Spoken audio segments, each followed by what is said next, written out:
pa saglaba mayam akhoi organization da chahi kaya kathokpaga loinana thabak tawduna laaba akhoi amukogi ahalaman singna akhoi naha singna akhoi thamoi sengna akhoi manipur se kanbada akhoi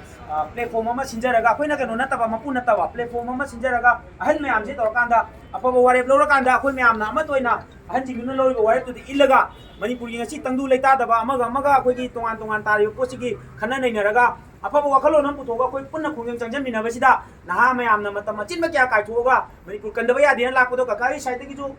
akhoi amuko gi side gi jo awang ma thakte kai khumna ba utpaga loinana akhoi moi soidana lakani haibagi akhoi da chapchaba thajaba pire ichinaw mayam kai khanbi ge amta khumbiyo amukona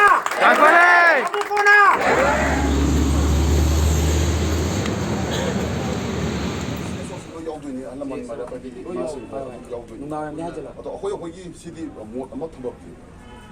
nanti ahan sing jol mot cekini wali ba asing jol mot tawga ani tu da yana mo kana tawga akhoi adi chapari dina wakhalon di ileba sigi ta motone aduna soidana sujana kunna pamena adi mani ta bodu